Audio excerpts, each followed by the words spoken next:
Hi friends, welcome back to my channel. Interesting informative videos కోసం నా ఛానల్ను subscribe చేసుకోండి.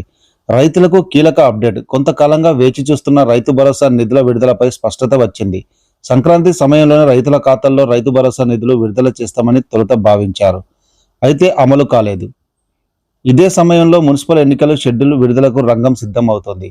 కాగా ప్రభుత్వం ఇప్పుడు రైతు భరోసా నిధుల విడుదలపై తుది కసరత్తు చేస్తున్నారు. రైతుల ఖాతాల్లో జమ చేసేందుకు ముహూర్తం దాదాపు ఫిక్స్ చేశారు. విడతల వారీగా నిధుల చెల్లింపు పూర్తి చేయాలని నిర్ణయించినట్లు సమాచారం.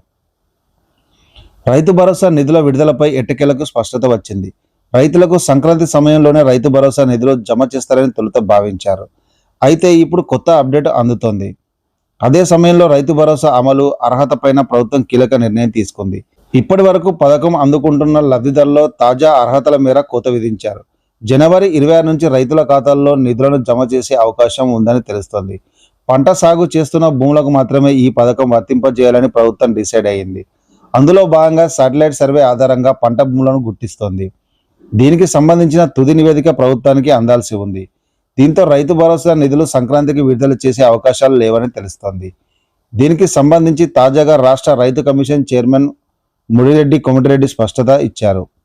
జనవరి నెలాఖరులోగా రైతు భరోసా నిధులు జమ చేస్తామని వెల్లడించారు. కాగా పంట భూములకు మాత్రమే రైతు భరోసా ఇవ్వాలని రాష్ట్ర ప్రభుత్వం నిర్ణయం తీసుకున్నట్లు తెలుస్తుంది. కేవలం అర్హులకు మాత్రమే రైతు భరోసా అందాలనే ఉద్దేశంతో ఈ నిర్ణయం తీసుకుంది. తాజాగా మేడారంలో జరిగిన కేబినెట్ భేటీలోనూ ఈ అంశంపైనే చర్చ జరగలేదు. ఈ వారంలోనే మున్సిపల్ ఎన్నికల షెడ్యూల్ విడుదల కానుంది. దీంతో ఈ పథకం గతం నుంచి కొనసాగుతున్నది కావడంతో కోడ్ వచ్చిన ఇబ్బందులు ఉండవని చెబుతున్నారు.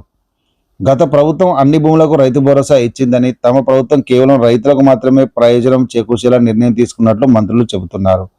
వ్యవసాయ యూనివర్సిటీతో కలిసి శాటిలైట్ సర్వే చేయించి ఈ నివేదిక ఆధారంగా పంట సాగు చేస్తున్న భూములను గుర్తించి వారికి మాత్రమే రైతు భరోసా అందించాలని తాజాగా ప్రభుత్వం నిర్ణయించింది.